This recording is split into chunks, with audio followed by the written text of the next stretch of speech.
Hello दोस्तों, welcome to transcend academy.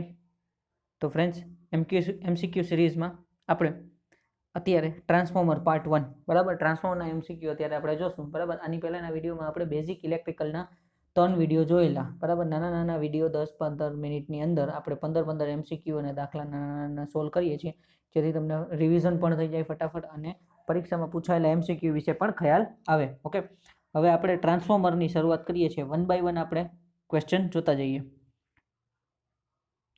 Question number 1 જોઈએ, which of the following does not change in transformer? નીચેનામાંથી કઈ વસ્તુ ટ્રાન્સફોર્મરમાં ચેન્જ થતી નથી? તો ફ્રેન્ડ્સ, તમને બધાને ખબર છે ફ્રીક્વન્સી છે એ ટ્રાન્સફોર્મરમાં ફેરફાર થતો નથી બરાબર।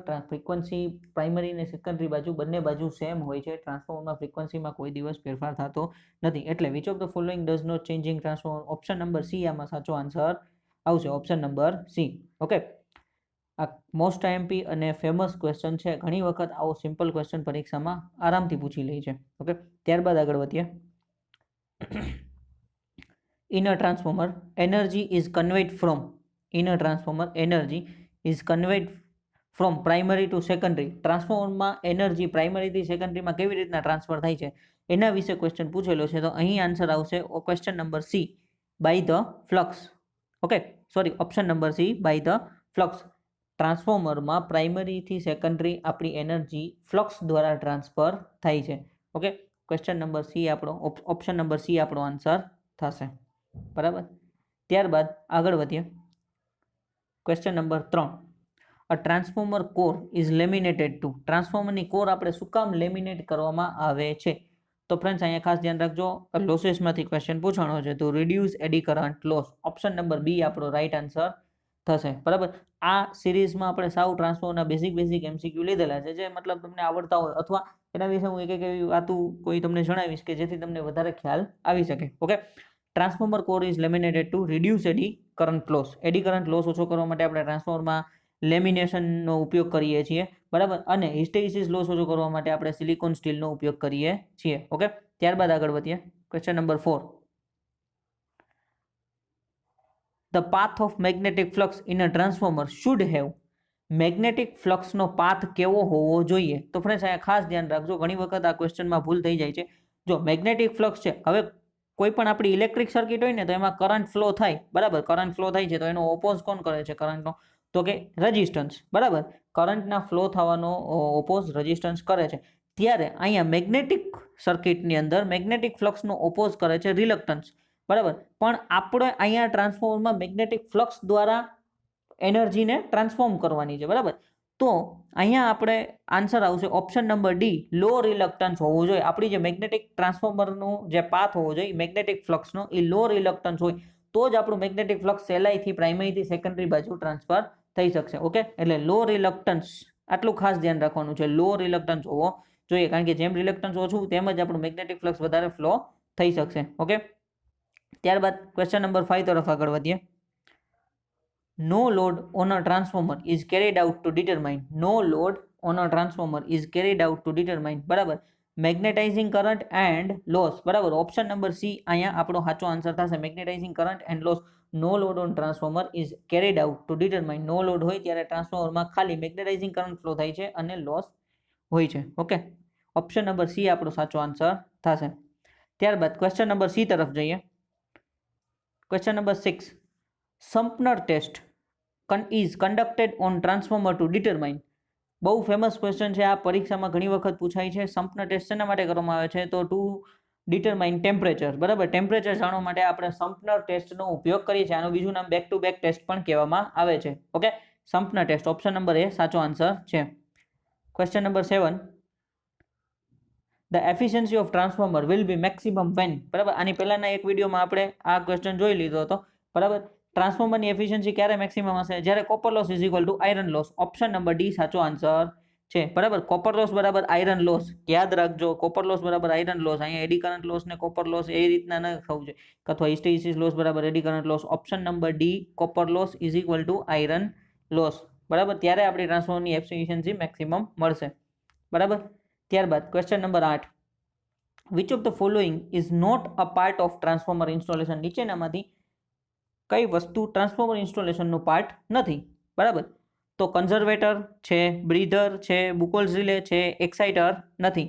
ઓકે, તો આનો આન્સર આવશે ઓપ્શન નંબર ડી. એક્સાઇટર છે એ ટ્રાન્સફોર્મર ઇન્સ્ટોલેશનનો પાર્ટ નથી, એટલે ઓપ્શન નંબર ડી આપણો એક્સાઇટર છે એ સાચો આન્સર છે. જો યાદ રાખજો, not a part of transformer installation કીધું છે. ઘણી વખત ક્વેશ્ચન વાંચવામાં જ ભૂલ થઈ અને જવાબ આપણાથી ખોટો ટીક થઈ જતો હોય છે, બરાબર. એટલે ઓપ્શન નંબર ડી એક્સાઇટર આવશે, બરાબર.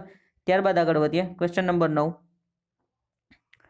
While conducting short circuit test on a transformer, જ્યારે શોર્ટ સર્કિટ ટ્રાન્સફોર્મર ઉપર શોર્ટ સર્કિટ ટેસ્ટ કરવામાં આવે છે, following side is short circuited. જ્યારે ટ્રાન્સફોર્મરમાં શોર્ટ સર્કિટ ટેસ્ટ કરવામાં આવે ત્યારે કઈ સાઇડ છે એને આપણે શોર્ટ સર્કિટ કરવામાં આવે છે? તો ફ્રેન્ડ્સ ખાસ યાદ રાખજો, ટ્રાન્સફોર્મરમાં શોર્ટ સર્કિટ ટેસ્ટ કરવામાં આવે ત્યારે લો વોલ્ટેજ સાઇડ છે, બરાબર, SLV. ઓપ્શન નંબર બી આપણો સાચો આન્સર થશે. લો વોલ્ટેજ સાઇડ છે એને આપણે શોર્ટ કરી દેવામાં આવે છે, અને હાઈ વોલ્ટેજ સાઇડ ઉપર આપણો આખો જે ટેસ્ટ છે એને કરવામાં આવે છે, બરાબર. એટલે લો વોલ્ટેજ સાઇડને આપણે શોર્ટ કરી દઈએ છીએ. ખાસ ધ્યાન રાખજો, આ ક્વેશ્ચન પણ બરાબર ખાસ પૂછાય છે શોર્ટ સર્કિટ ટેસ્ટ અને ઓપન સર્કિટ ટેસ્ટમાં, બરાબર. એટલે લો વોલ્ટેજ સાઇડ આપણી છે એને શોર્ટ કરી દેવામાં આવે છે, બરાબર, અને હાઈ વોલ્ટેજ સાઇડ ઉપર આપણો ટેસ્ટ કરવામાં આવે છે, બરાબર. ત્યારબાદ આગળ વધીએ. Question number 10. The transformer following winding has got more cross sectional area. હવે ખાસ ધ્યાન રાખો કે નીચેનામાંથી કયા વાઇન્ડિંગમાં મોર ક્રોસ સેક્શનલ એરિયા હશે? હવે જુઓ, પ્રાઇમરી વાઇન્ડિંગ ને સેકન્ડરી વાઇન્ડિંગ, આ ક્વેશ્ચનની અંદર પ્રાઇમરી વાઇન્ડિંગ ને સેકન્ડરી વાઇન્ડિંગ તો આવતું નથી. ઓપ્શન સી ને ડી તો નીકળી ગયા. હવે આપણે જોવાનું છે એ ને બી, બરાબર. હવે જો લો વોલ્ટેજ વાઇન્ડિંગ છે તો કરંટ કેવો હશે? વધારે હશે, બરાબર. જાણે કે વોલ્ટેજ ઓછા તો કરંટ વધારે, બરાબર. તો આમાં આન્સર આવશે કરંટ જેમાં વધારે છે એનો આપણો મોર ક્રોસ સેક્શનલ એરિયા થશે. ઓપ્શન નંબર એ સાચો આન્સર થશે. મોર ક્રોસ સેક્શનલ એરિયા, બરાબર. એટલે એમાં આવશે ઓપ્શન નંબર એ. બી હાઈ વોલ્ટેજ વાઇન્ડિંગ છે તો કરંટ તો ઓછો ફ્લો થશે, તો કરંટ ઓછો ફ્લો થશે તો આપણે એના એરિયા, જે વાઇન્ડિંગનો એરિયા છે એ ઓછો રાખી તો ચાલશે, બરાબર. પણ લો વોલ્ટેજ વાઇન્ડિંગમાં શું છે કે ભાઈ કરંટ વધારે ફ્લો થાય છે, એટલે આપણે એની અંદર એનો જે વાયરિંગ મતલબ કે એનો તાર હશે એ જાડો હશે, બરાબર. આટલું ખાસ ધ્યાન રાખવાનું છે લો વોલ્ટેજ વાઇન્ડિંગ. એટલે ઓપ્શન નંબર એ સાચો આન્સર થશે, બરાબર. હવે ત્યારબાદ question number 11. A transformer can not raise or lower voltage of DC supply because. ટ્રાન્સફોર્મરની અંદર આપણે DC સપ્લાયનો ઉપયોગ કરી શકતા નથી. શું કામ? કારણ કે question number C, Faraday's law of option number C, Faraday's law of electromagnetic induction are not valid since the rate of change of flux is 0.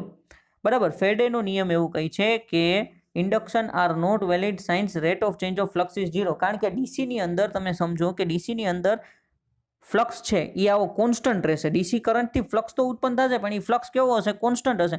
અને ફેરેડેનો નિયમ એમ કહે છે કે ફ્લક્સ વેરિયેબલ હોવો જોઈએ, કારણ કે એસી સપ્લાય કરશું તો આપણો ફ્લક્સ આ રીતના એસી થશે, બરાબર. આ એસી સપ્લાયમાં તો આ ડીસી ફ્લક્સ ઉત્પન્ન થવાને લીધે આપણને શું થશે કે પ્રાઇમરી બર્ન થઈ જશે, બરાબર. એટલે આપણે ટ્રાન્સફોર્મરની અંદર ડીસી સપ્લાય જોઈન્ટ કરતા નથી, બરાબર. એટલે આનો આન્સર આવશે ઓપ્શન નંબર સી, બરાબર. Faraday's law of electromagnetic induction are not valid since the rate of change of flux is 0, બરાબર. ત્યારબાદ question number 12. Primary winding of transformer, બરાબર, ઇઝ ઓલવેઝ લો વોલ્ટેજ ન આવે, ઇઝ ઓલવેઝ હાઈ વોલ્ટેજ ન આવે, could either be low voltage or high voltage, બરાબર. Option number C આનો સાચો આન્સર આવશે. કારણ કે આપણને ખબર નથી પ્રાઇમરી વાઇન્ડિંગ લો વોલ્ટેજ હોઈ શકે અને હાઈ વોલ્ટેજ હોઈ શકે, બરાબર. જો બરાબર, કારણ કે એ આપણે કઈ જગ્યાએ ટ્રાન્સફોર્મર યુઝ થાય છે એના ઉપર આપણને ખબર પડે. એટલે ફિક્સ કોઈ હોતું નથી પ્રાઇમરી વાઇન્ડિંગ, બરાબર. એટલે primary winding food either be low voltage or high voltage, કોઈ પણ હોઈ શકે, બરાબર. કારણ કે જો સ્ટેપ અપ કરવાનું હોય, બરાબર, સ્ટેપ અપ, તો એની અંદર આપણે લો વોલ્ટેજ હશે. સ્ટેપ ડાઉન હશે તો પ્રાઇમરી વાઇન્ડિંગ આપણું હાઈ વોલ્ટેજ હશે, બરાબર. તો એ કોઈ ફિક્સ હોતું નથી. એટલે આની અંદર ઓપ્શન નંબર સી સાચો આન્સર છે. ત્યારબાદ આગળ વધીએ. Question number 13. Which winding of transformer has more number of turns? Which winding of transformer has more number of turns? તો ફ્રેન્ડ્સ આનો આન્સર આવશે હાઈ વોલ્ટેજ વાઇન્ડિંગ, બરાબર. કારણ કે જો આવી રીતના આપણે હાઈ વોલ્ટેજ વાઇન્ડિંગ દોરતા હોય, બરાબર, આવી રીતના, અને અહીંયા આપણું સ્ટેપ ડાઉન ટ્રાન્સફોર્મર, તો હાઈ વોલ્ટેજ વાઇન્ડિંગ છે, બરાબર. અહીંયા હાઈ વોલ્ટેજ વાઇન્ડિંગમાં નંબર ઓફ ટર્ન્સ વધારે છે, અહીંયા ઓછા છે, એટલે high voltage winding. Option number B સાચો આન્સર થશે. હાઈ વોલ્ટેજ વાઇન્ડિંગમાં મોર નંબર ઓફ ટર્ન્સ હશે, બરાબર. એટલે ઓપ્શન નંબર બી સાચો આન્સર છે. ત્યારબાદ આગળ વધીએ. Question 14, efficiency of power transformer ease of the order of. Power ટ્રાન્સફોર્મરની એફિશિયન્સી કેટલી હોય છે? તો ફ્રેન્ડ્સ યાદ રાખજો, પાવર ટ્રાન્સફોર્મરની એફિશિયન્સી ઓપ્શન નંબર બી 98%, 98% હોય છે. ઘણી બુક્સમાં 95% પણ લખેલું હોય છે, બરાબર, 95%. હવે તમને જે ઓપ્શન આપેલો હોય ને એના મુજબ તમારે જોવાનું છે. 98% આપેલું છે, પછી હા કોઈ દિવસ એવું નહીં બને કે 95, 98 બે લખેલા હોય, એટલે કાં તો 98% હશે કાં 95% હશે, બરાબર. એટલે 95%ની એફિશિયન્સી તો એ પણ સાચી પડે, અને 98% એફિશિયન્સી બુક વાઇઝ અલગ અલગ હોય છે, એટલે 98% મૂળ 95ની ઉપર હોય છે, બરાબર. એટલે 98%. અહીંયા આપણે આન્સર આવશે, અહીંયા આપણો આન્સર આવશે option number D, option B, બરાબર. 98% આપણી ટ્રાન્સફોર્મરની પાવર ટ્રાન્સફોર્મરની એફિશિયન્સી કીધું છે. ડિસ્ટ્રીબ્યુશન ટ્રાન્સફોર્મરની એફિશિયન્સી અલગ હોય, ખાસ ધ્યાન રાખજો. પાવર ટ્રાન્સફોર્મર અને ડિસ્ટ્રીબ્યુશન ટ્રાન્સફોર્મર, બરાબર, એટલું ખાસ ધ્યાન રાખવાનું છે. અહીંયા પાવર ટ્રાન્સફોર્મર પૂછ્યું છે એટલે 98%, બરાબર. ત્યારબાદ આગળ વધીએ. In a given transformer, the given applied voltage losses which remain constant irrespective of the load change are. બરાબર. તો ટ્રાન્સફોર્મરની અંદર એપ્લાઇડ વોલ્ટેજ અને losses which remain constant irrespective of લોડમાં ફેરફાર થાય તો પણ કયા લોસ આપણા કોન્સ્ટન્ટ હોય છે એ તમને પૂછવામાં આવ્યું છે, બરાબર. તો જો ફ્રિક્શન એન્ડ વિન્ડેડ લોસ તો થતા નથી, એટલે ઓપ્શન એ તો આવશે નહીં. કોપર લોસ છે એ લોડના પ્રમાણે ફેરફાર થાય છે, બરાબર. કોપર લોસ છે એ લોડના પ્રમાણે ફેરફાર થાય છે, એટલે કોપર લોસ અહીં નહીં આવે, બરાબર. તો આપણો સાચો આન્સર થઈ જશે option number C, hysteresis and eddy current loss છે એ આપણા કોન્સ્ટન્ટ લોસ છે. અથવા અહીંયા ઘણી ફેરફાર કરી આયરન લોસ, તો એ પણ આપણા કોન્સ્ટન્ટ લોસ છે, બરાબર. કારણ કે હિસ્ટેરિસિસ અને એડી કરંટ લોસ એ આયરન લોસની અંદર આવે છે, બરાબર. એટલે hysteresis and eddy current loss અહીંયા આપણો સાચો આન્સર થશે, એટલે ઓપ્શન નંબર સી સાચો આન્સર થશે, બરાબર. આટલું ખાસ ધ્યાન રાખવાનું છે. Hysteresis eddy current loss constant લોસમાં ગણવામાં આવે છે. ઓકે, તો thank you for watching this video friends. આ એક નાનકડો ટ્રાન્સફોર્મરના એમસીક્યુનો વિડીયો બનાવ્યો હતો. રોજ આવા 10-15 મિનિટના વિડીયો બનાવતો જઈશ, જેથી તમને મતલબ આ કેવું છે કે એક તમને રિવિઝન મળે ફટાફટ, કે તમે 10 મિનિટમાં ભલે તમે વાંચતા હો, આ 15 એમસીક્યુ વાંચતા મિનિમમ 5 થી 10 મિનિટ થાય, પણ તમે અહીંયા જુઓ, તમે તમારી રીતે જવાબ ચેક કરો, બરાબર. અને રિવિઝન ફટાફટ, તમે ક્યાંય બહાર ગયા છો એવી રીતના, તો તમે 10 મિનિટનો વિડીયો જુઓ તો તમને ફટાફટ એક રિવિઝન અને સબ્જેક્ટના ટચમાં રહ્યો. મહત્વ અત્યારના સમયમાં એવું છે કે સબ્જેક્ટના ટચમાં રહેવું એ વધારે મહત્વનું છે. ઓકે, તો thank you for watching this video friends. Like, share, subscribe Transient academy.